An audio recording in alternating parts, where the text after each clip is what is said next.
Welcome back, my students. Today we're going to be talking about active and passive voice. So let's get started. I want a glass of water. Now, that's a basic sentence. I want a glass of water. And we call that sentence an active voice. It's active because you know immediately what I want, which is a glass of water. But how do I turn that sentence into a passive one? Water is wanted by me. That's passive voice. And to be honest, that sounds a little weird.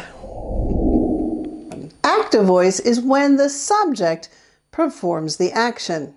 So, I want a glass of water. The subject is I, and the action or verb is want. So it makes this sentence an active voice. No matter what the action is, the subject is always doing it. Here's another example of an active sentence. He watched a movie. The action and who was doing it is very clear. He watched a movie. Now what about passive voice? The action's target is the focus, and the verb acts upon the subject. Every sentence in passive voice has two verbs. It'll have a form of be. When you hear forms of be, think of am, is, was, were, are. The second one is that the main verb will be in past participle. So let's look at some sentences to help clarify this. Let's take this sentence. I like teaching. And we're going to make it a passive voice. There it is. Teaching is liked by me. Liked is in that past tense or past participle, and is that form of be. So we have teaching is liked by me. Here's another one. He watched a movie. A movie was watched by him. Be careful with this sentence because in this one we have he. And in this one, that he changes to a him. When it's at the end of the sentence, you have to change it to him. And you're probably saying, well, what about past participle? That would be a movie had been watched by him. American English, we would just say, a movie was watched by him. Remember when I just said he turns into him? We do that with she as well.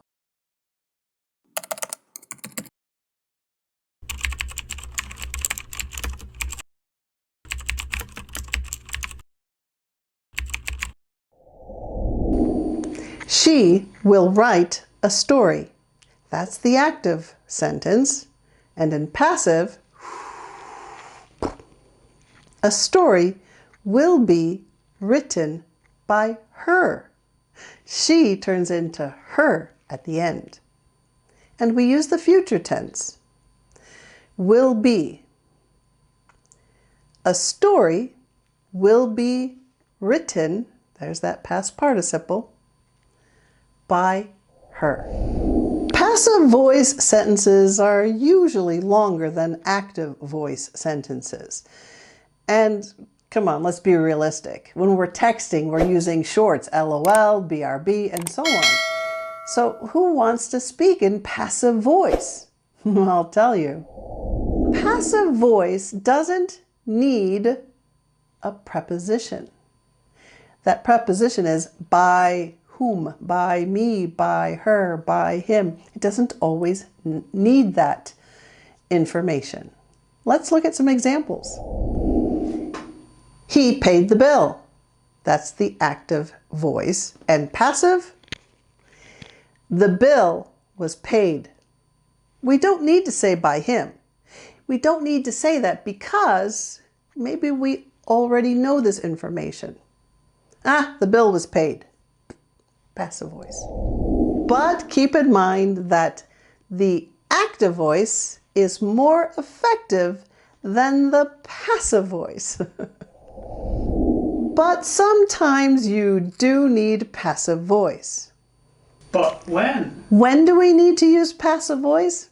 That's a good question. You see, passive voice is used for reports or things like the news. This is when we most use passive voice. And you might recognize it if you watch or listen to the news. Let's look at these sentences. A restaurant was broken into last night on Oak Street. Do you see that? We have the place, which is the restaurant. We have was, which is that form of be, and broken is the past participle.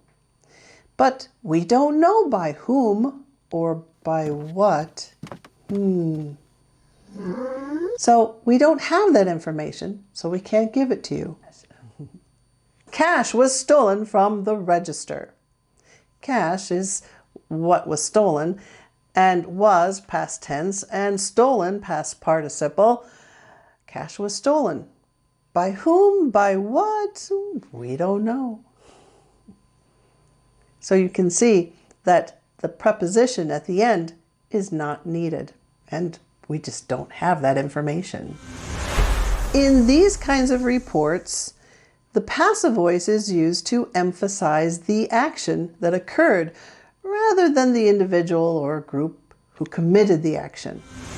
You see, passive voice keeps your focus on the what rather than who.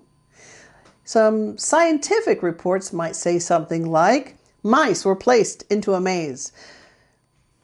But we don't need to know that it was scientists that did this, and we don't need to know the person's name. That's probably not important in this report. So the focus is about the mice being put into a maze. So that information is irrelevant. But that doesn't always mean that we don't want to know the information. For example, politicians love to use passive voice. And I'm sure that if you listen to your politicians, you will hear passive voice. I think in almost any language they have passive voice. Is that right?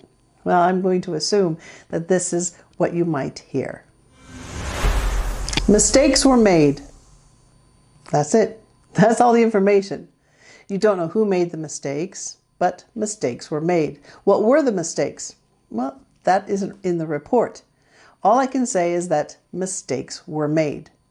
You will never hear a politician say, I made a mistake. I think it would be a miracle if we heard that. So now you know the difference between active and passive voice and when to use passive voice. Keep in mind that most of the time you are going to be writing in active voice. It's much easier anyway. Hey, you might like a couple of these videos, or both. Check those out too. I'm Ellie at English Fun Zone. Thanks for watching. And remember, keep practicing. Bye!